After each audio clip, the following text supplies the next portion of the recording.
right, welcome to the Once Upon a Time in Huntsville podcast, hosted by me, Sampley Baranaga. Today, I have on a very special guest.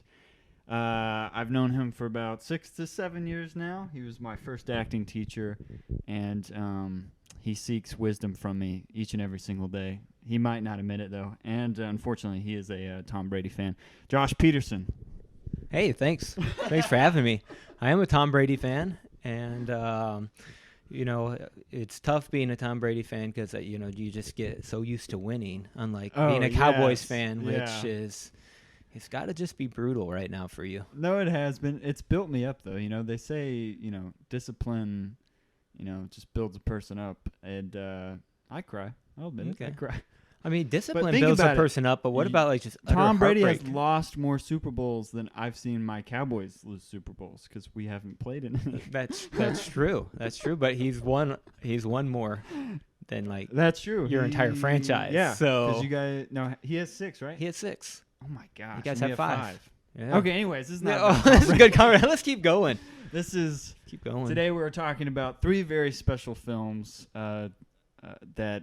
Really, I guess, kind of changed our lives, really, because, they're just so magical and so pure. The Lord of the Rings trilogy.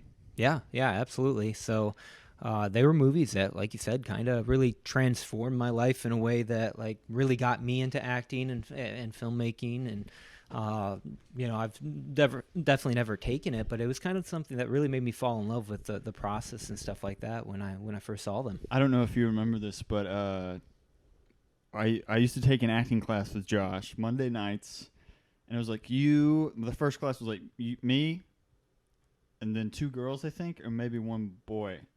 And so you see how good of a teacher I was. Everybody wanted to sign up. The moment I knew I really liked you was when we were talking about monologues because you were gonna assign us monologues, and you were talking about the Gollum monologue you once did in an audition.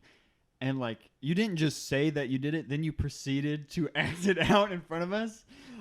Just, risking, coolness with a bunch of teens because it was, a teen class. And, the way you executed it, I was like, man, this guy's, awesome. One, you nailed it. Second, to do that in front of teens who would judge you in a heartbeat, and, you all impressed it. At least you impressed me. Yeah. Yeah, for sure. So I'm not what you call talented, but one thing that I've got going for me is I've never really cared about what people think when it comes to stuff like that. I grew up an action figure collector, and I'm talking about before it was cool, right? When it was just a bunch of I don't think it's still cool. Who said it was cool? It's still cool. It's still cool now. No, but there's a nostalgia that pop culture is really huge. And back when I was collecting, it was pretty much people that look like Peter Jackson, right? Little portly guys with crazy hair, look a little unkempt, like that. That's who collected. And so I was collecting action figures. I just didn't care what people thought. And that audition was actually really big in my life. So the Lord of the Ring one, when I did Gollum, and you talk about doing it in front of a class, that was nothing. When I first did it, I was in college, and they had a small acting troupe. There was only 6 of them, and it was a half tuition scholarship. So it was kind of a big deal. They were actually really good. And I didn't know what to do. I had acted some, in church, Mom would do plays, and it was hey, nobody else wants to do it. Guess what, Josh, you're doing it. So it's okay. I just didn't care, and I would. And so I do this audition for my college, and I sat down, and because I didn't even have the lines, I didn't know how to get sides or anything. Yeah. So I went and watched the scene and literally just wrote it down and then memorized it. Although, let's be honest, I'd seen Two Towers 1,000 times, so I had it all memorized anyways. But I went down, and I remember practicing and acting, and okay, I'm pretty big dude. I'm 6'2", so I get down and I'm all scrunched down and doing my precious, and I'm going stupid fat up and sister, in front of all my peers. This is my freshman year. I didn't know anybody. My director. I remember I walked out of the audition and I was like, "You moron. What did you just do? Why did you think that was I'm sure all these people were doing Shakespeare and doing all these really profound stuff. I'm sitting here arguing with myself as if I'm 2 people. I'm just okay, well, that was it. That was fun. I didn't care. And so The funniest thing was the one girl, her name was Sarah Kuhn. She was so nice to me in my audition, and I was coming out, and I was so embarrassed after what had happened, what I did. I was like, oh, there's no way I got it.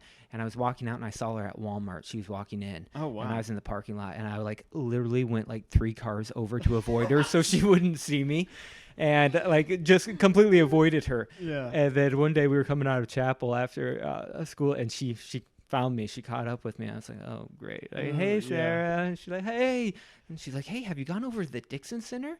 I'm like, no. She's like, I think you should go check it out. I'm like, okay.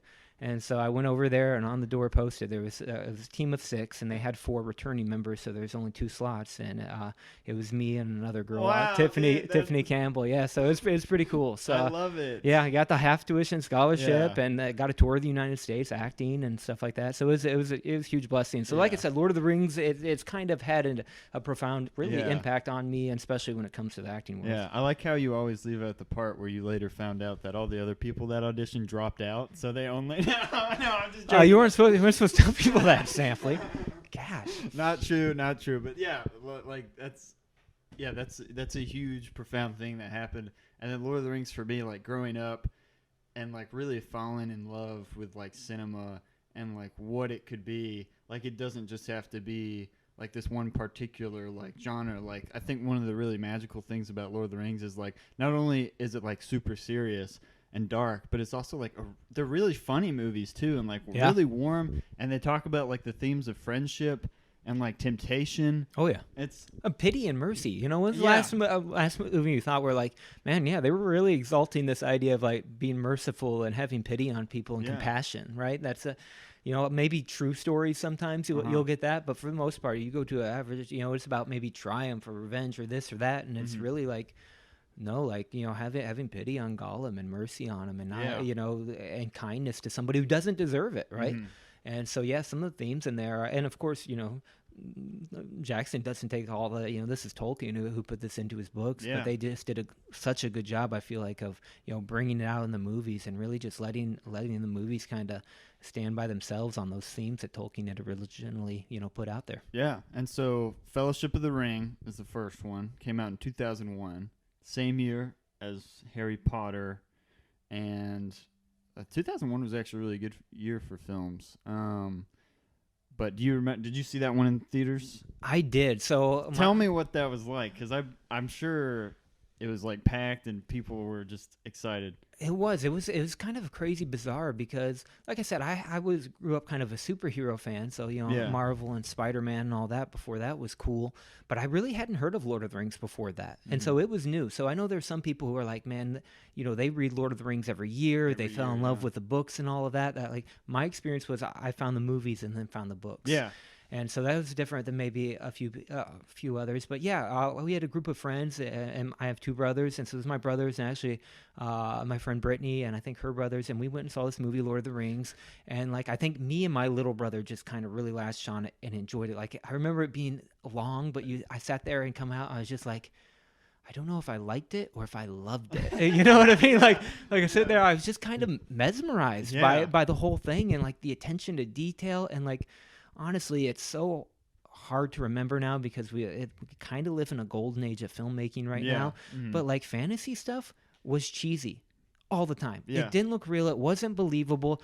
It was awful. You had to like really suspend like your disbelief. Oh yeah, big time. Oh yeah, and I mean it was like these people in this armor, and it looks like you remember when you went to church and like somebody would always have like the armor of God for a lesson or something, and you got out the Christian bookstore, and or the Dollar Tree, and it's like this flimsy stuff. Like that is like not a stretch of what a lot of people put in their movies as fantasy. Or like you're watching it and you're like, okay, this is like obviously like on the back lot of like Warner Brothers, and you kind of have to just force yourself to believe that it's real. Exactly. Like, and everything from dialogue to story, they tried to complicate it and use these big like long words, and like Lord of the Rings was just so different. It really was. And I read in preparation for this podcast that Peter Jackson, I'm sure you might know this, like told like all the cast, like, hey, like we're filming this as if like all this stuff really happened, as if it's like a historic epic instead of like a fantasy film. And he was like, that's really important because that allows people to believe it so much more. Because like when Tolkien, How do you say it? I've seen I say Tolkien. Tolkien. I think it's Tolkien, but I'm gonna say Tolkien just because that's how I've said it. He's dead. He can't come after me. J.R.R. Tolkien. But I lost my train of thought after I said he's dead. He can't do anything. I think his ghost is now distracting my brain. Oh no, but they wanted to treat it as history, and you can see that because like all the costumes look so real. They're so authentic. Like they actually went to New Zealand and like built everything. Oh yeah, the amount of attention and detail, like, and again, this is why I love these movies so much. Is like, for the first time, and you'll see this. Well, we might get to it later, but we've been talking about the movies were important to me, but the special features on the DVDs are almost just as important. Yeah. And it was there through watching those where you see really the love and attention to it. Like, this isn't that, hey, we're just trying to make money type film. This is like, these people cared about this, right? Mm-hmm. Like, I don't know if you know this, but they went and planted the gardens at Hobbiton a year before they started filming. I didn't know that. Oh my gosh. So it's not like, hey, we just planted in, we got to get this. I mean, like, the amount of detail and the amount of, like, just how they cared about this stuff. Like, and each little chainmail they did by hand. Yeah. And so many of the props, in fact, most of them were all handmade and carved. And, like, they had to do it twice because they needed different scales. Like, again, they put so much love and attention and detail to it, and that's, I think, why it made it authentic and why so many people bought in right away. They had hundreds of like Hobbit feet for the poor actors who had to sit like in makeup for like 3 to 4 hours getting their feet put on. Yeah, and they had 2 actors for everything, right? So they had these little Indian guys, who wore like Elijah Wood mask and Dominic Monaghan mask. Up in the behind the scenes, like one of them almost drowns. Yep. In that on the boating part, and then he just gets up. He's just like, I'm okay. I mean, it was just when you had Tall Paul, like this giant guy who would double, to make the actors look small. So I mean, just so smart and really, again, just the attention to detail that they gave it made it that authentic. I remember the first time I watched Fellowship of the Ring. Let's see. So when we bought it on DVD, let's see, that probably 2002. So I was probably like 4. And I remember, like, my dad starting it. You were so young. And, I know, right? And the movie starts, Galadriel is, like, doing the voiceover narration. And, like, all the elves, they're fighting, like, all the orcs at the beginning. And I was just like, nope, can't. I'm scared of the orcs. They're terrifying. Really? Yeah, I mean, I was 4. Yeah, I guess that makes sense. Okay. So I ran away. And, like, then it was... It's one of those things where I'm like, you want to see my shocked face, but nobody can see. But, exactly. That's surprising to hear. And then, like, a couple months to a year later, I was like, I really want to watch that again. I think I'm big enough. I know they're not real. And then I watched it. And, like... Whenever I think of the Fellowship of the Ring, I just think of after Galadriel's talking and like the Shire theme starts, and like you see Frodo like reading and like and it's just all green and you're just like, oh my gosh, like can I go there? Like this is a real world. Oh yeah, 100%. Like I would love to go to New Zealand and see Hobbiton because you're right. Like the colors and just the whole setup of it. It's like it's magical. Is just like brilliant. Yeah, I always say scores and definitely music is underrated. If you think of like all the really great franchises or movies in general, like they have an unmistakable sound, and I think Lord of the Rings is no different. It's up there with Star Wars and all the others, Indiana Jones music, where you hear it's like, oh okay, this is Rings. It's like it instantly takes you to that location and you can see it visually. That's how when a score is that good. And then you instantly like love Gandalf because he has all the fireworks going off, all the kids are clapping, and then like I know, but that's not in the book, right? In the book he doesn't let them. Yeah. And way to go, Peter. Read a book, Peter Jackson. No, and then I always love whenever he walks into like the Hobbit hole and he hits his head. And I saw that was unscripted. That was accident. That actually hit his head. And he just kept going. But the first movie is, man, it is just so great. And like the first hour and 30 minutes is all set up, but like the pacing is just so great. All the characters are so distinct and different from each other. And they all have such great chemistry. Let's talk about the cast. Oh yeah.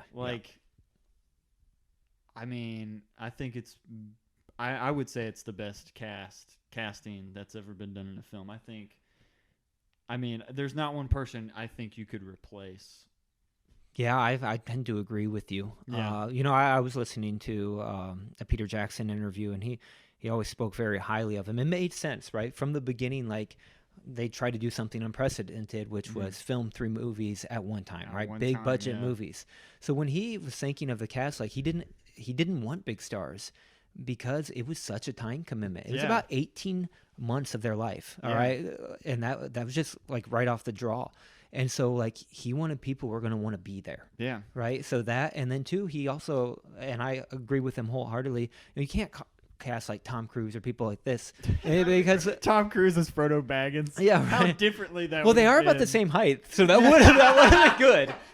That would have got. Sorry, no, I just ruined Tom Cruise for coming on here for you, but not gonna happen. Not gonna happen. Yeah. But no, like, these people, like, they had to care about it because they were going to be there for so long. So I think they were really invested in it. And then too, like, they didn't have egos where it's like, oh no, I got to hurry up and get done with this so I can go to my next project, or I've got to do this. Like, they really were in it to make a wonderful film. Like, I think a lot of them thought this is like my break. And even though we had heard of some of them, like, honestly, Ian McKellen had just had X-Men, so he wasn't like this huge sought-off star at this time. I know he was like a big theater guy. He was more, he did more work in the theater, and then I know he'd done a couple films. I mean, if you really look at it, like, Ian McKellen, Sean Bean even had done more work than, like, in most fact, of the he other was guys. probably the most famous coming off of, like, 007 not too long ago, right? Yeah. So, in fact, there's a funny story of, I think it was... maybe Christopher Lee, but, like, Christopher Lee, sure. Supporting, yeah.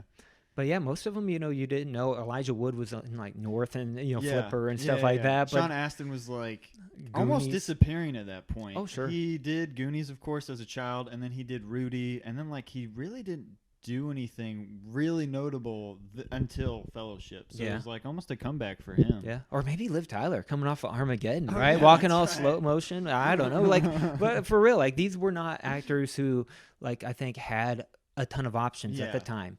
And I think they brought that realism too, because you kind of lost them in the characters. Like, when you look at Frodo, like, you don't see Elijah Wood, you see Frodo. When you look at Strider or Aragorn, you see Viggo, right? When you see Billy Boyd, you see Pippin. Like, it didn't take you out the casting, and really they're all tremendous actors. Like you said, like, they nail it. Like, I don't know who you take out and replace, because each and every one of them just became that character. They really did. And Kate Blanchett's amazing.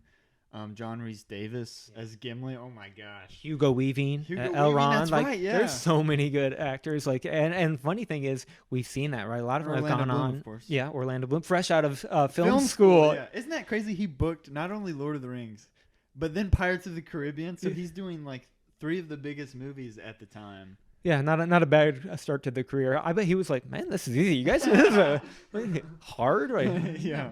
Just walked into this.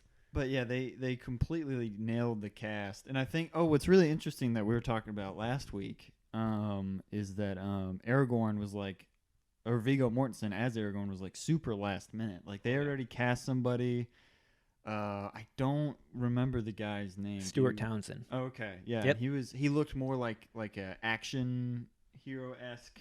Yeah, I think the big thing was they just thought he was too young. It just kind of came up, and I think there were some difficulties, personalities, stuff on set. But it just, it didn't work, and so they called Viggo up last minute, and he had actually passed on it. He was like, I don't know, he's waffling, and thankfully his son, I think Henry, was a huge Rings fan. I was like, Dad, you got to do this, and so he pretty much got on a plane and did it. And the funny thing is, the first scene that he filmed was Weathertop. Yeah, Weathertop. And one of the reasons they did that is because there was no lines. It was action-y.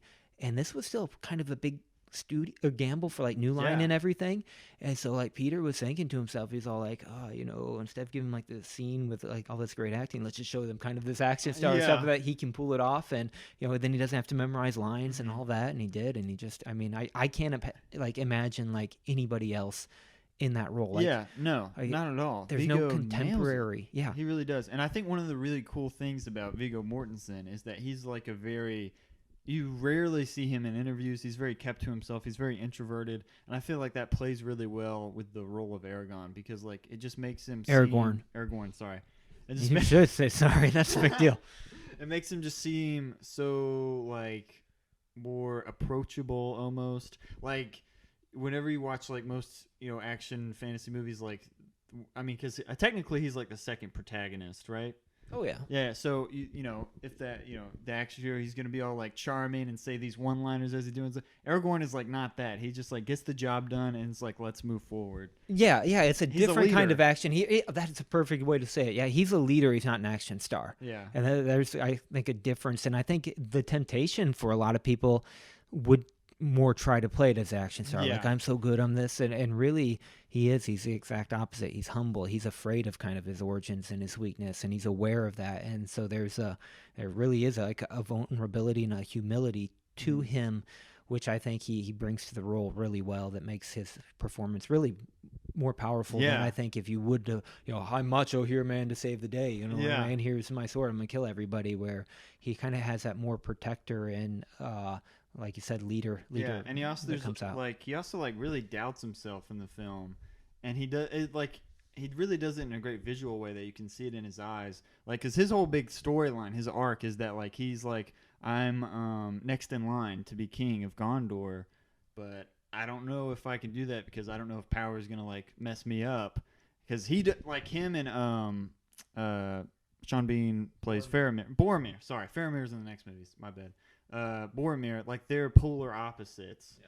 Like, they're alike in the fact that they're great warriors, but like mentally, Aragorn is like, I'd rather just keep to myself, live the life as a strider, you know, going around just doing whatever I can to make ends meet. While Boromir is like, I want power, which is like what you see, and he has a great redemption near the end where he saves Merry and Pippin.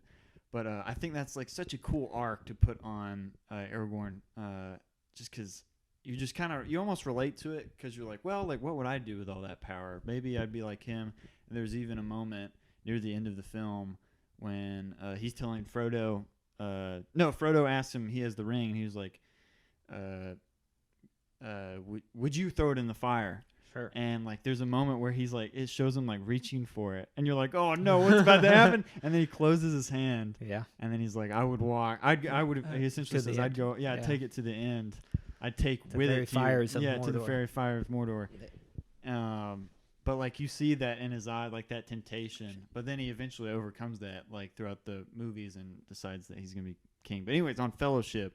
Well, real quick, can I interject something? Because I think you're hitting on like something that's so powerful about these books and / movies, is that idea that they kind of throw those expectations out the window, right? Yeah. Who is bearing in this like burden and shouldering it? It's the one you don't expect, right? It's a hobbit. It's the one who is like, shouldn't be brave and shouldn't be willing to take it, right? Yeah. Why not give it the guy who's going to be king and this and that? And it's kind of flips that stuff on that head, and it's really powerful, I think, for a lot of people. Like, doesn't matter like who you are, like, as long as you do the next right thing, like, everybody can be a hero. And like, that is goes back to, and I have this written down because it's such a you know, it's one of the best parts of the movie, but it's when Gandalf and Frodo are in Moria, right? Yes. And Frodo says, you know, I wish it need not have happened in my time.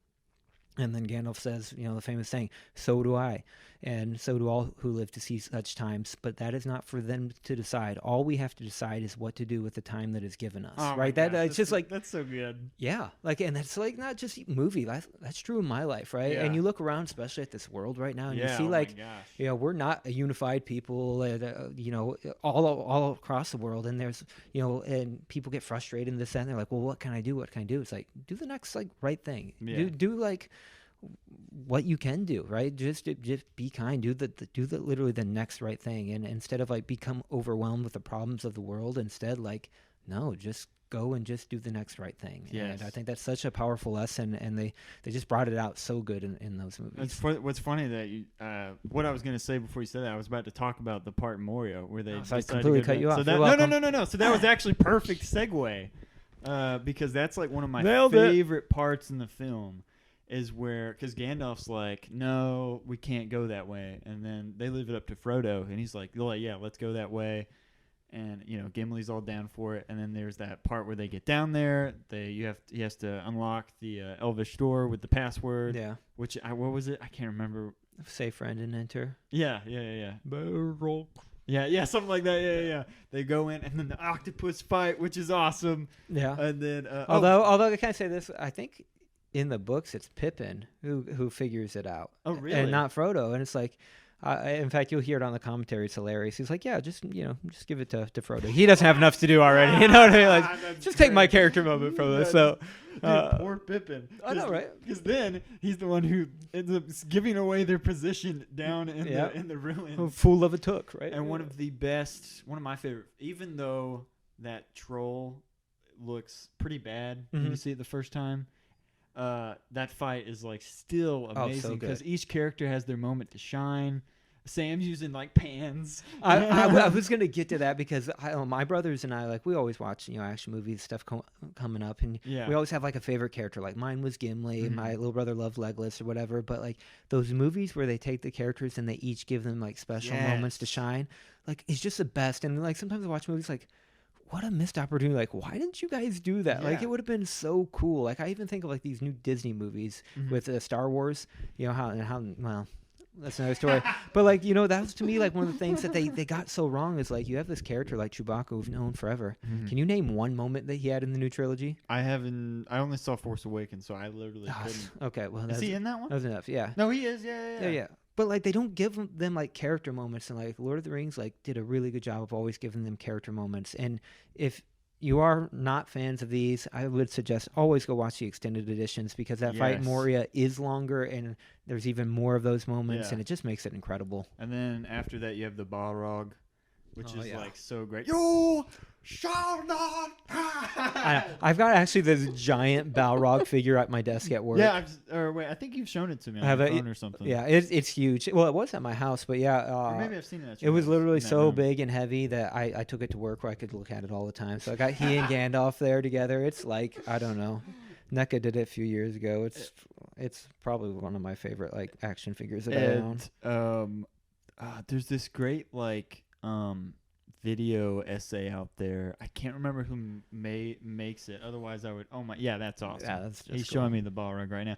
For this, if this were a visual thing, then I know, right? See, but which it would. It looks just like the Balrog, except it's a toy, but it's not a toy because it's cooler than. It's cool. It lights up, it noises and everything. People, look it up. Are you married again? I don't know. No, but I don't know. Oh, okay. So I was watching this video essay one time. And it was comparing the where they're running away from the Balrog, like they're on that thing and like it's like shifting and they all have to jump off times. Not only that, but the orcs are also like shooting at them, so there's all this conflict going on.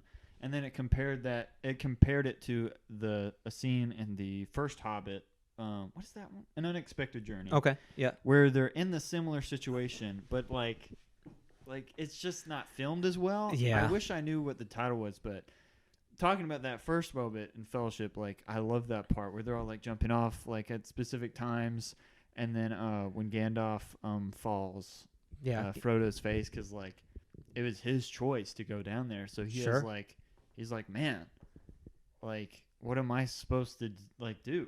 Right? Like, do we just keep going? And like, because I'm the one, he's dead because of me. Well, he's not. People have seen the movie.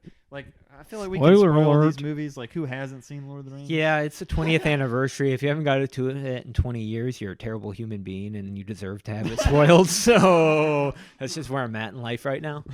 But one thing I do want to bring up, because you just mentioned The Hobbit. The cool thing is, though, and the Hobbits, I will agree, they're not on the same level. He tried to take over. I don't think they're bad movies. They have their good moments. Oh, absolutely. I still watch them. I just watched them last week. Oh, yeah? Yeah. But they're definitely not on the same level. They're not on the same level. But I was going to say the interesting thing is when they go in and they fight the cave troll. So the guy in the tomb is Balin, who you meet. And then the book that they pick up and you see actually a skeleton sitting there is Nori. Yeah. So that's kind of cool when you kind of see those moments and stuff like that and the consistency between the two. And to me, it actually, and then going back after you've seen The Hobbit and watching Lord of the Rings, actually kind of makes it a little more meaningful or sad. It really, in a way, it's kind of like, oh, yeah. Like, so, they're like dead. Yeah. But, and just seeing like, you saw the trolls and Fellowship of the Ring and then you expanded. So they did do a good job in some respects. But to me, Lord of the Rings is kind of just the upper tier with Hobbit, unfortunately, just not as well done. I feel like one of the underrated things of Fellowship of the Ring, and really all the Lord of the Rings, is the cinematography, especially like the way the camera swoops. And one of my favorite shots is when it swoops in when they're at what is that place called with the statues where they get off near the end? What is that? I'm just gonna let him go. Oh my gosh! Come on, what is it called? I don't know what are you talking about? Isengard, like when they go down to the orcs. They're going down in the boat, and then they get off, and they have that one final battle, and there's like all that debris. Oh yeah. What is that called? I don't know. I can't think of what it's called. I feel like it's on the tip of my tongue. Anyways, one of my favorite shots is when like all the orcs are running, and, like the camera swoops in, and then like you feel like it's gonna cut, but then it keeps going and it keeps like tracking them. So I was like, oh, that is awesome crane moment with the camera. Oh yeah, they did a lot of cool shots, like when they follow Legolas' arrow like right into like an orc's head. Yes. Or there's just several like iconic, like almost right away, like when Sauron's helmet just drops after he's defeated, and it hits the ground. Yes. And then when the ring drops like on the floor. And one of my, I think, two of my favorites, the one without a doubt, is when they pick up the ring when Frodo loses it on the mountain, and Boromir picks it up, and it's just that shot, and then in the snow, right? In the snow, yeah. I mean, just gorgeous. And then probably my all-time favorite, because it has to do with the character, and I love this character, is when they first introduced Strider. Right, he's smoking his pipe, and it's just a close-up of his pipe. It lights up, and then it pans the prancing pony. Yeah, the prancing pony, and then just that like lights up his eyes real quick. It's like. That is so gorgeous and so smart and such a cool way to introduce a character. Like they really did. They captured like these moments to me that are like now iconic. Like you look at that and it's just kind of like when you think of Lord of the Rings, you think of shots like that, and it's you just really like do, and there's so many of them. Like it wasn't just in Fellowship. Like they keep going and going, and it's just like. It was just these iconic things. To me, it's like what Lord of the Rings did was kind of like how we, all the trope now of like, oh, I am your father was started by Star Wars. Yeah. Well, Lord of the Rings has that moments now, right? Almost every fantasy thing is going to poke fun or use what they did. Yeah. Because it was just so groundbreaking. It really was. It really was. And then one of my favorite parts after Frodo gets away, he realizes that the Fellowship is split up at this point. Merry and Pippin have been kidnapped by the orcs or the Uruk-hai. Sorry, Uruk-hai, dude. I was really about to correct myself. Uruk-hai. After Aragorn kills Lurtz, he chops off his head, which is amazing. That whole fight scene is awesome, man. Amazing. I love it. So well Even when he stabs him through the thigh with his knife, and he's going at it. Like, that whole battle is cool. And again, especially if you watch on the extended editions, I love that because you get a really cool moment with Merry and Pippin too when they fight back right before Boromir, meets his demise. So that's awesome. And then Boromir dies, and Aragorn has a moment with him. And then one of my favorite moments is when Frodo's like on the boat or canoe or whatever you want to call it on the water, and he's leaving, and Sam like comes and he's like, "I'm coming with you," and like he can't swim, and he's just like getting in the water, and then he starts to drown, and then Frodo's like arm comes in, pulls him out of the water, and like that's just like Sean Astin like really crushed that. I think he's my favorite character. I feel like a lot of people. Would also say that. I think a lot of people think he is the hero of the story, and it's really hard to kind of argue with that. Yeah, well, J.R. Tolkien said that. He said Sam's the true hero of the Lord of the Rings. Yeah, because he does actions expecting nothing in return. Sure, and a lot of the times he gets nothing in return, and he doesn't care. Yeah, and it's interesting. Tolkien was. In World War I. Yeah. And I think he lost all of his childhood friends except for one. He and his friend were the only two that come back from like their group of friends. But so he had a view of war and the seriousness of it, and I think he really developed those friendships that come in time of crisis like that, and he does a good job of showing that and the loyalty between it. And back then the Brits, they kind of had the officers had their own little, I forget the term for it, but basically like little servant, right? Yeah. And that was basically how he based that relationship, right? Sam would do everything for his officer, right? Which would have been Frodo, like, and you see that bond and that like kinship, and even though like their roles were different, that like. And most people would have thought, oh, this is just, the assistant, the guy who does this, that really his loyalty and his, refusal to let anything happen to his master or his friend really sets the stage for, him being the hero and accomplishing something great, even though it might be the place that you would least expect a hero to come from. Exactly. And then once they leave, you have Legolas, Gimli, and Aragorn stuck together. And one of my Is it the last line of Fellowship of the Ring where he goes, "Let's go hunt some orc"? Yeah. Yeah, and then they run off, and then it ends. And then it's not the last line. Frodo and Sam. That's right. That's right. But it's the last one from those characters. Yes, you're right. What is Frodo's last line? I'm trying to think of it. I'm glad you're here with me. Yeah, something like that. But that whole moment too, like, because these are tricky ways to adapt to film, right? Yeah. Whenever you do books to movie, it's and honestly, after I saw the first one, I loved it. We went out and rented the first book on tape. If we were actually driving down to Tennessee from Michigan to visit my grandparents, but then I remember like not wanting to watch anymore or read anymore because I know they always say like the books are better than the movie. So it's like I didn't want to spoil it because I love the movie so much. So I read the books after I would watch each one. Watch the movies, and I thought they did such a good job of just recreating, because there are a lot of you don't get Tom Bombadil, you don't get a lot of characters and a lot of moments that would be nice, but they just did a really good job of like really taking the essence of the books and putting them into movie. I read this great book on writing. When did you learn to read? I forget about this. Erin's been teaching me. She's so patient. Where is she at? Hey, you're not supposed to end a sentence with a preposition, which is at. So, haha, Erin's taught me so well. Well played, sir. Well played. No, but what was I saying? No, I was reading this great book on screenwriting, and it was talking about how people have the misconception that an adaptation from a book should be like almost word for word, when in fact it really should be capturing the essence and making its own thing. Because most of the time, like the authors that have written the book advise the directors, make it your own. I don't want it to be a carbon copy of mine. Like, do whatever you want to do with it most of the time. And I thought that was really cool. But for me, it makes sense, like, for them to leave like Tom Bombadil out of the story, and like some of those other smaller moments in the books. Like in the books, it's great because you can write a book and it can be 400 pages long, 500 pages long, and it works because it's a book. With a movie, you can't necessarily do that because you have to. Pacing's required. You have to keep the audience, attentive. Well, and you can read a character's thoughts, right? Like in a movie, you can't. Like, and so think of the exposition, really of that. Exactly. I mean, it would. Exactly. It's just prohibitive. Yeah. So the Fellowship of the Ring was huge. I wonder. Let's see. I have them all pulled up on IMDb right now. Sometimes it shows how much they grossed at the box office. It won 4 Oscars. I thought it should. Not a big deal. Yeah, not a big deal. Oh yes, Ian Holm as Bilbo is also. Oh yeah, how do we not mention him? Yeah. One he of just my passed favorite away lines, recently too. Yeah, that's right. And did you see who passed away yesterday? Christopher Plummer. Yeah, I know. Which was huge. I know. Funny, Sound of Music. I love that movie. Sound of Music, and then what's funny is like I've watched 3 movies with him in it that like I didn't know he was in. Really? So I was like, that's so weird that I've just been like on it. Like I watched Girl in the Dragon Tattoo. He's in. I didn't know he was in that. Yeah, he's a very small role. role. Okay. And then last night, my brothers, 2 of my younger brothers came over and we watched The Man Who Would Be King with Sean Connery, who's also passed, Michael Caine, and then Christopher Plummer plays Rudyard Kipling.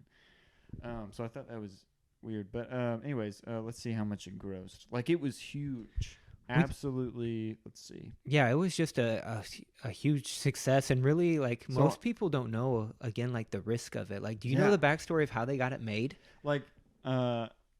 Okay. So, well, this is gonna sound funny because he's definitely not in favor anymore in Hollywood, but Harvey Weinstein. All right. Yikes. Yeah.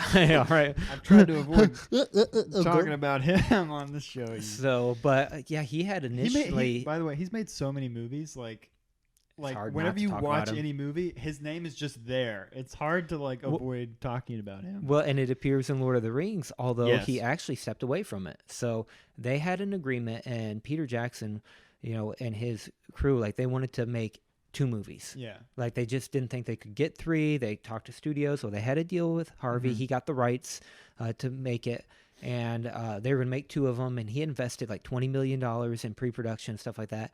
And then it was going to get shut down. They were like, hey, we can't do this. We can't find it, blah, blah, blah. And they kept wanting to make cuts and stuff like that. And Peter Jackson was going to walk away from it. And he was like, they spent like 2 years like prepping for it. They spent $20 million already on all these designs and stuff to get it done. and then they were gonna have to pull the plug. And on their way back to New Zealand from I think LA, they're flying, and I think Peter Jackson's agent and stuff just really went to bat for him and was like, hey, can you give them 2 weeks or stuff to come up with an alternative funding and stuff like that? And Harvey's like, yeah, but the deal they came to is that they had to, the new people who were going to take it on had to make it at least 2 movies, like they wanted, and then they were going to have to write a $20 million check right away to Harvey to pay him back for his investment. And so they had 2 meetings lined up in this 2 weeks. That was it. Uh-huh. And they were so like discouraged and stuff like that. The first one came and went, and it wasn't a hit. They were interested, but they were like, I believe the company was getting ready to get sold, and they're like, no, we're like years off. And Peter's like, no, we got to start doing this now. And so it came down to New Line, right? New Line was the only one they have, and Bob Shea, and they had put together this 36-minute, basically kind of behind the scenes of all the props and all the stuff they had already made for it. Because they really wanted to do a good job with it, and they didn't want to just kind of do a sales pitch like normal. And so they showed like Bob Shea and the guys at New Line it, and after it, lights came on and they're sweating bullets about it. Mm. And he's like, why would you make this? Like, why would you make this 2 movies? And they're like, what? He's like, there's 3 books, right? Why wouldn't you do 3 movies? Yeah. And they were just like, yeah, right there over as well. Like, but then they had to go back and like write it for 3 movies. They just didn't think it was going to be possible. And so really, I mean, it's just, it was literally down to the last shot. Like these movies could have not been made. And just to think of all the stuff that's come from them, because like Weta was founded because of these movies. Mm-hmm. Now, Weta's huge in the game of like all this. They came up with like technology, like, in fact, this is funny. When they do these huge like army battle scenes, they would render them not knowing how they would turn out, because they actually invented this artificial intelligence for like each people. So they'd like render for 3 days and come back and be like, oh yeah, that doesn't look like right. In fact, some of them like massive amount of troops would just retreat sometime. They're like, oh, okay, that doesn't work. But like, I mean, so many like just huge things came from these movies, think that they almost didn't happen. It changed just movie making for the better. It showed what was possible. I legit think that if the Lord of the Rings were canceled, you may not have like Marvel movies we have today until maybe another 20 years, just because people were scared back then to make it. Like if you look before then, like, Westerns were huge. Like each genre had its moment. Like Westerns were huge, then they started to fail. Yep. Pirate movies were big for a little bit, then they started to bomb. So wanting to make like, this fantasy film where in which, on like, the scope of which a movie hadn't been made like that before. And if they had very small budget, I can't even think of like a huge fantasy film that had come out. That's what I was about to say. Think about a fantasy, like the genre was almost just dead. Yeah. Like, you know what I mean? Like he really did revitalize it. Like you don't have your Game of Thrones. You don't have like, you don't have your Witcher. You don't have like any of these fantasy things, which really you can't not find now. And it's all because of Lord of the Rings. It really is. So, and just, I mean, we're going on the 20th anniversary of it, right? That's insane. 20th anniversary. And like almost like a Star Wars-esque with how they advanced the technology with Lucasfilm is what Weta and what they did. Like even the miniatures, right? To this day, like you can watch those movies and they hold up. Like Gollum looks better than stuff that comes out today. I mean, absolutely agree. Amazing. Now there are a few things in it where it's like, okay, that's a little cartoony, but when you think of like Spider-Man's, and I love the Spider-Man movies when they came out, like when he's swinging around in those, the 2002 when all those, you can tell it kind of looks a little cartoony. Yeah, right? It's same with the X-Men, same with all those coming out. That also, Spider-Man also came out in 2001, I believe. Right? 2002. 2002. Okay. Yep. But so I mean, you can tell, right? But with Lord of the Rings, man, a lot to this day. The CG and the practical effects, right, of how, you're talking about the different scales, right? You have humans, you have dwarves, you have hobbits, you have elves, you have cave trolls and orcs, and so much is done with the perfect blend of just like smart techniques, like the force perspective and the 2 different sizes and scales and getting tall Paul dressed up and then having the little Indian guys. I mean, like really they were just so smart and so practical and doing the models. Like it looks real and it looks fantastic. So that 20 years later, it holds up. Where some movies that are 2, 3, 5 years, you look at it and it's like, oh, that's that's tough. Even some movies that have come out like the first Harry Potter. Go watch the first Harry Potter, dude. It's tough. That looks it's tough. The when he's flying around and stuff like that. It's like, oh, okay, that's where you can go look at these and you might have one moment, maybe two. Yeah. But for the most part, I mean, it's just it holds don't up. Forget Shelob. Oh yeah, yep. Like that looks like a real giant spider. yeah. And actually, I don't think most of the Hobbit. I feel like that's one of my main issues with the Hobbit trilogy is that they went for all CGI instead of mostly mega. I understand that it's cheaper to do it that way, but man, some of it looks really rough to look at. One scene in particular, which I hate with a passion. I remember seeing it in theaters, and I was just going, "What? No, wait, why? Why?" It's when Orlando Bloom's character Legolas, who shouldn't be in those movies in the first place.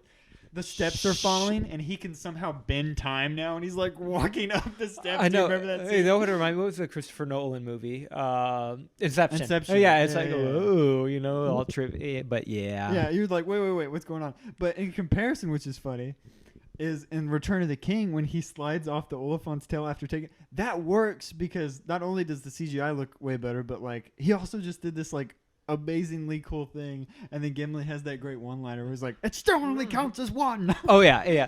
It's like you said, these movies, they're so severe and serious, but at the same time they're really funny. Really right? There's funny. Really good funny moments and character moments. I mean, how many people do you know that have not quoted second breakfast once in their life? You know what I mean? Yes, we've had one. Yes, but what about second breakfast? Right? I mean, there's stuff that everybody knows. And the memes. You think of Boromir. Potatoes and Boromir. It is a gift. Or one does not simply walk into Mordor. Yes. So they really do tons of just good lines and character moments, and really sometimes it is funny because Fran and Philippa and Peter who wrote it, they did such a good job of again just in kind of imbibing that spirit of Tolkien and bringing it to life, even if there were changes or he didn't write it. It was you could totally see him writing that or it sounded like another really cool thing, and a lot of people don't realize this on film sets, is so you get the script and then you get a new copy of the script every single day because there's constantly changes are constantly being made. Now for this film, guys, real quick, he knows that because he's been on real film sets. Sampley's a pretty big deal. What can I say? Sorry, continue. Tell me more about these film already sets. Know this. Why do you think they're here? I mean, I sat around on the school stage talking like Gollum. This bro has been in movies, so listen to what he's about to say right now. I was just gonna say, turn it up and listen, boys and girls. That now with the Lord of the Rings, though, if you watch the behind the scenes, you'll see that not only were they making changes every day, they were making huge significant changes where I saw there's this one moment where Frodo, Elijah Wood's character is just got a new 5-page scene, gotta learn lines right now, and with films that I've done in my experience, they're usually they take off one line or they just scrap a scene and then don't rewrite it or whatever just because they're it doesn't fit. They were doing that every single day. Peter Jackson, all those people you mentioned, Fran, they were writing just new scenes every single day. And that's just, it's almost a miracle that these movies not only were made but also are masterpieces. Yeah. You almost look at it and say, okay, they were made, they should be pretty good. It's oh my gosh, these are amazing. Yeah, because unlike other movies, again, when you're filming 3 times at once, just think of the logistics. So they couldn't go over. One, they couldn't afford it, and 2, just logistically, that actor's got to be there next day to go film that and that. I mean, it couldn't happen. So one of the most difficult scenes that they've said to write was actually the Council of Elrond. Yes. And so one of my favorite. One of your favorite, right? But going back to Boromir, his favorite one does not simply. You see him first, and he's got his hand up by his head. He's actually looking down at his knee because that's where his lines are, because they had just rewrote it for the 18th time, and the poor guy is trying to memorize it and get it done. But again, like you said, just on how much they had to do and how right everything had to be. They just knocked it out of the park. And again, I think that goes back to, like you said, the filmmakers and the people making it. And one thing I think that should be looked at is when it was made. It's made at that perfect time. There wasn't social media. There wasn't this and that that was going on. And so these people, I think, they became friends. Yeah. They were down there. They were a family living isolated from the rest of the world, completely inundated, and they really, truly, genuinely cared about these films and getting it right and giving it their all. And they just did something amazing. And coming back to kind of me and us, and when we love and talk about acting and doing this, and why we're sitting around talking about it right now, is like that's what first made it really appealing to me. Is that, like, man, you can sit around with your best friends and hang out like almost a fraternity or a brotherhood, and do that, and like get paid, but then two, at the end of the day, make like this amazing piece of art that people can enjoy forever. Like what a great thing. And so again, just going back on the impact it had on me personally, that was part of it. Just looking and seeing these people like just pull together this big blockbuster film, but they really filmed it like kind of like a smaller, just Kiwi film. Yeah, like it was just they figured it out. They made it happen. And I think one of the really cool things, like as I grow up and as I rewatch them, I'm sure you can agree on this. Like, you know, as a kid, when I rewatched it, like some of my least favorite parts about the movie were like Aragorn and Arwen's story. But now, like, when I rewatch those are some of my favorite parts because like this is a bro who's about to get married. If you guys can't tell, he's all romantical. There's some sentiment at play here. Like, man, they have great chemistry and they're not even really saying anything. Yeah, they do a good job of just not coming, like just being understated. You know what I mean? Not everything has to be in your face. Like they really are just marvelous movies. I'm the same way. Like there's some parts like why I loved Spider-Man 2. We can talk about this at a different time. But like a lot of people like, oh, they love the action, love the Spidey parts, and I do too. Mm-hmm. But to me, what makes that movie great is the Peter Parker character in that movie is just as compelling as the Spider-Man character, and that's hard to do. And I feel like Lord of the Rings did the same thing. Like your smaller characters and stuff like that, when they're not talking about going to the ring, like you said, the beginning with the prologue, and then going right into Hobbiton, it's like, that's interesting. Those moments are cool. Like I enjoy those. Where maybe in my youth is like, oh, I just want to see Gimli, cut somebody's head off with an axe. Like, that's kind of the great thing is as you mature, like at all walks of your life, like you enjoy these movies. Like, like Stephen Colbert. Heck, I mean, these guys are old. Christopher Lee, right? I mean, they were talking about these people who had grown up with these stories. It's like, doesn't matter how old or how young you are, like these stories mean something to people and they really care about it. And that's cool to see that no matter what stage of life you are, you kind of can see something or relate to something throughout them. And I think that makes them timeless and ageless. Absolutely. And so Two Towers introduces a lot of new characters. Real quick, we're going to try to go like longer than one movie, right? This is going to be like a 4.5 hour podcast. Is that right? Is that what you said to me? 24 hours. This is the first 24 hours podcast where you can tune in, and we'll actually have to post this later, and then you can tune in. So we're watching all of the Lord of the Rings extended and then all the Hobbits extended. I think you would be pretty close at 24 hours. Honestly, I say we make this a two-parter. I say, if maybe you can come back next week and we can finish it up. Yeah. Because I know we're already at an hour. I say we finish the hour. Yeah, I know, right? It's only felt like 10 minutes. I know. But Two Towers. Like, we just got to Rivendell. I know. Are you kidding me? Like, they introduce David Wenham, who plays Faramir. Wait, what? I said, actually, we might just be at Weathertop. We might not even be I know. Yeah. At Rivendell. No, yeah. Which, again, sorry, going back, I just get so excited about these movies. Oh, yeah. The scene of Arwen, being chased by the ring race, that's iconic. And then the other one that those water horses still look really good, by the way. They do. I think. They really do. But that whole scene is just like amazing, and it's real. Like they're going and you see the horses and stuff like that. Like they look good, even though I know sometimes she's on a device or whatever. They still did film it. And water's like one of the hardest things to animate. And make look right. Absolutely. And then the other one that I absolutely love, and I was actually terrified when I saw this in theater, but the scene where the hobbits are hiding under the root of the tree and the ring wraith steps down, like, and all the bugs are like crying. Like just like. So good and so cool. Like Peter Jackson, you're boss. He really is. He's the OG Hobbit. You know what's funny? I've actually been really in the mood to watch his version of King Kong. because in my opinion, I feel like that's like a super underrated film. I think it's great. You know, I've actually never seen it all Oh the my way gosh, through. are you for I've real? never seen it, and the funny thing is that was a passion project of him. He saw the original King Kong, and that's what made him want to be a filmmaker. Yeah. And so again, that's why I think movies and storytelling can be so powerful. It's like, just like he had that moment with King Kong, like you and I might have had that moment with Lord of the Rings, right? And it just kind of passes on. And I mean, you might become a big star and director like him. I'm not, but still, that his work, like, it still had an impression. And again, really, if you think about it, had an outcome on my life. If I don't get that acting job or role in college, do I fall in love with acting? Do I teach you? Yeah. Do I do this? So like again, do I like, go on to inspire millions? Hundreds of millions. This podcast. Hundreds Don't of look at millions. the numbers, but trust me, hundreds of millions of people listen to this podcast. One day, yeah. Yeah. But but it is like, again, that's the magic of movies and storytelling. Yeah. You know what I mean? Like, it really is. You start connecting those dots, and you see like stuff like that can have a profound impact on people in their lives and really their story going forward. And I always think that's awesome, and that's why I think these movies are a success and will continue to be a huge success. I absolutely agree. And man,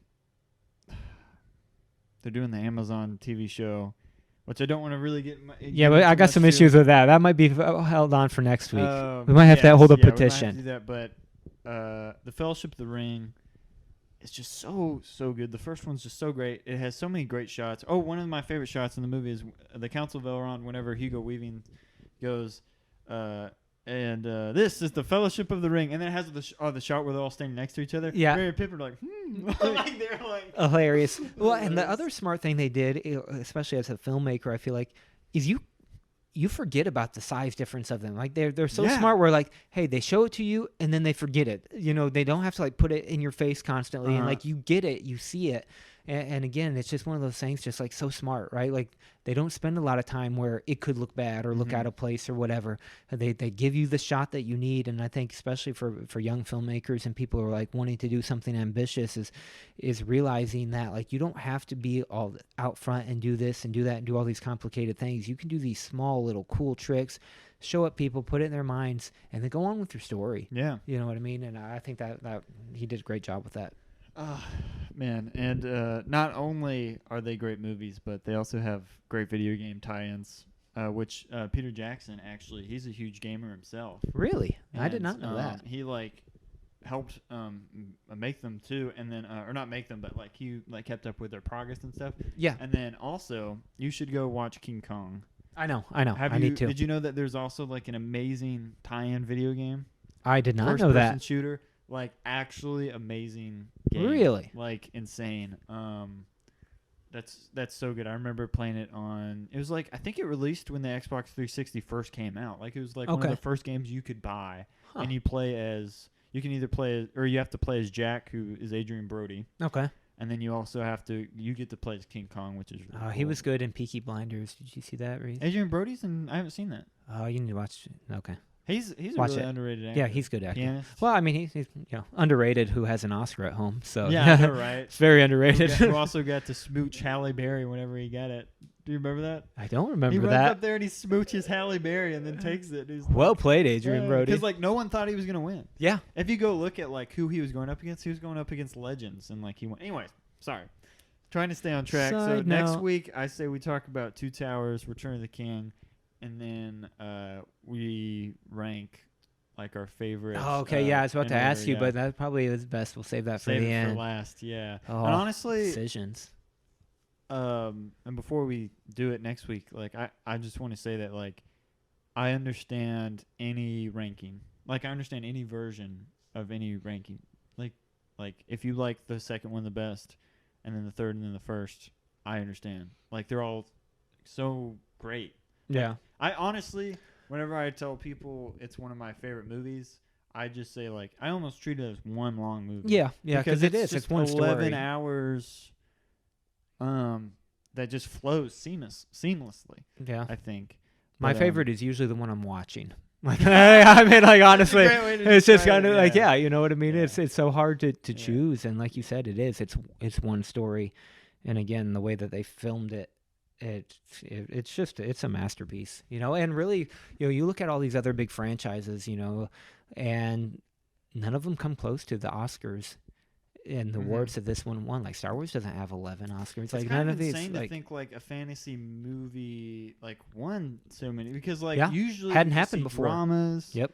maybe sometime thrillers, and I know Star Wars was nominated for Best Picture 1970. Was it 1970 or 1971 too? When did the It first would Star have Wars been come later. out? 75. I was wanting to say 6, but I'm not sure. I wasn't alive. Okay. But I know Return of the Jedi, I believe, was 82. Oh, okay. So I really don't know. But that was nominated for Best Picture, Yeah. which at the time was huge. But you don't really see that a lot today, except maybe Black Panther. I know was nominated. Yeah. And then, I mean, yeah, and then you have a whole lot of snubs, but and then some, rightfully so. But yeah, Lord of the Rings changed the film landscape. Yeah. It, like, watching it, and like you said, the behind the scenes, like they're like a frat, almost like a fraternity, a brotherhood. Like, it almost makes you like jealous that you didn't get to be there. Oh, 100%. Yeah. Like, yeah, like those are moments like, man, I would have loved to have been part of something like that. Like that, and that's so special. Like, even they had these shirts, like when they filmed like Helm's Deep, it's like, we survived Helm's Deep. Like, even that, just being at Helm's Deep, like that was a brotherhood, because it was like we got to talk about Helm's Deep next week. Yeah, Big it's like a time. miserable shoot in the rain and all that, but like, and how much attention to detail. Anyways, I could go on and on forever about these movies, but they really are. And the thing is, I think the Academy, though, that's one thing, and I usually, it's funny, Hollywood sometimes, I think it's just they one up each other in this, that, but I think they got this right because they pretty much, I think, saw all three movies as one too, and that's why Return of the King got all the 12. accolades, or most of them, but really, like, I felt Best bad. Picture could have been Fellowship of the Ring, it could have been Two Towers, it could have been Return of the King, it could have been, and I think it was just like a recognition of everybody was like, what you guys just did was amazing, and I don't think it'll ever happen again. Like, I don't think you can do 3 movies that size on that scale and that scale, and make them that good. We did have with Endgame and Infinity Wars, but even that wasn't quite the same as this. I mean, this was 3 and 2. They had 20 movies built up. They kind of knew the popularity of this. It's like ginormous risk. I mean, like, huge. You if Fellowship flops, you still got the other 2. You got to release them. You know what I mean? Like, this could have been like any other fantasy movie that just. One of the interesting things is that that kind of hurts films now. Yeah. So usually whenever, and I also read this in the same screenwriting book, you want to make a movie that is about 2 hours, because usually 2-hour movies do extremely well in the box office, and people will maybe even think about go rewatching it since it's only 2 hours. Even like an hour and 45 minutes is pretty good. Yeah. These movies are all 3 hours long, and I think it's insane that each one of them. So the last one made $1 billion. Second one made like almost $1 billion, and then the first made like 900 million. That's insane that like so many people went and rewatched like a 3-hour movie. That's how good they are.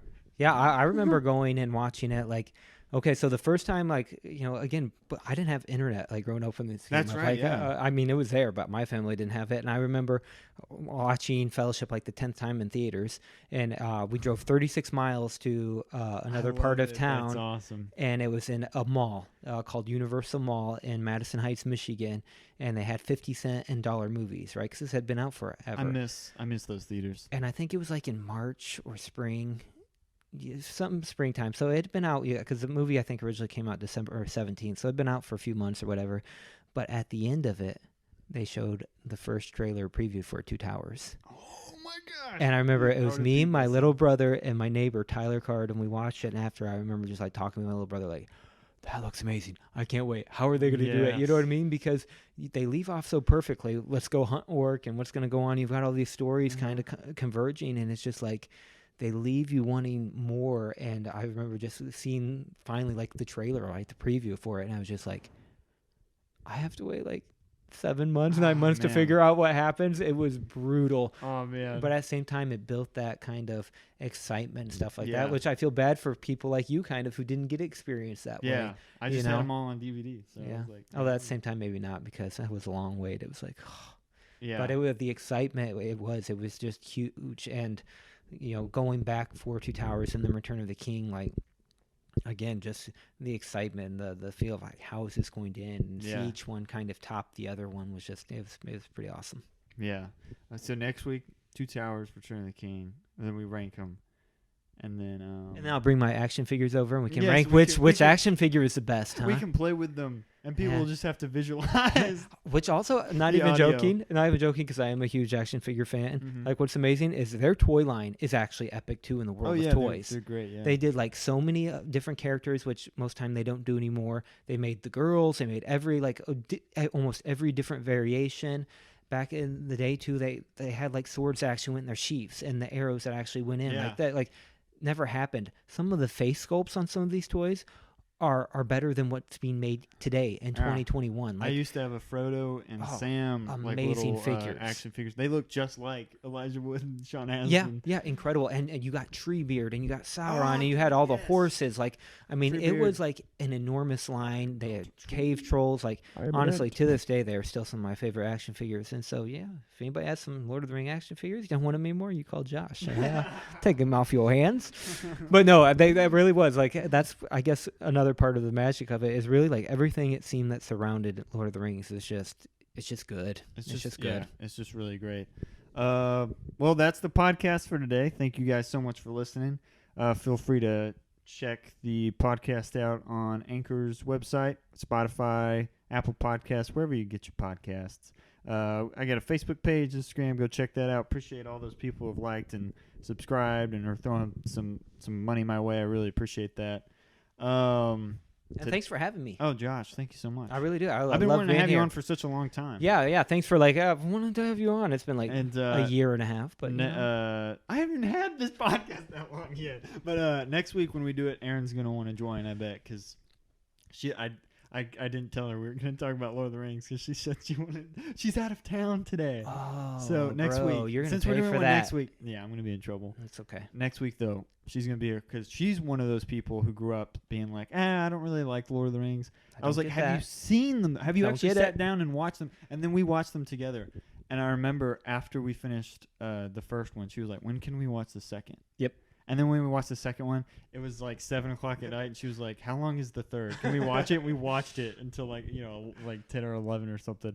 But that's awesome. Well, we were talking earlier too. I found like when it comes to Lord of the Rings, you either don't get it or you are a psychopath who loves it. Like there is no in between. Like you are about it. Like these people. In fact, I'm part of Lord of the Ring Facebook group on Facebook. That shocks a lot of people, I'm sure. But like some bro posted yesterday, he drove 1,700 miles one way to pick up a replica Glam Dream of Gandalf's sword. So it's just like, I mean, these people are like committed. Like if they are Ring fans, and it really is a fun community. Like they're usually like the people I meet who like Lord of the Rings, usually pretty great people. So it's fun to be kind of part of that fandom.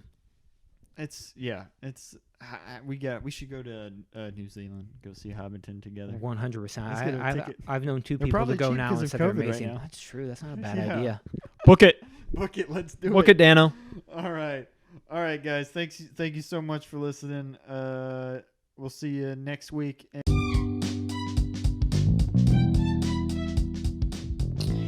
Hey guys, Sampley here, and I'm going to tell you why I use Anchor for my podcast, and it's simple, because it's free. There's creation tools that allow you to record and edit your podcast right from your phone or computer or tablet, whatever the heck you're using. Anchor will also distribute your podcast for you, so it can be heard on places like Spotify, Apple Podcasts, Google Podcasts, wherever you get your podcasts. And you can also make money from your podcast with no minimum listenership. It's everything you need to make a podcast in one place. So download the free Anchor app or go to anchor.fm to get started.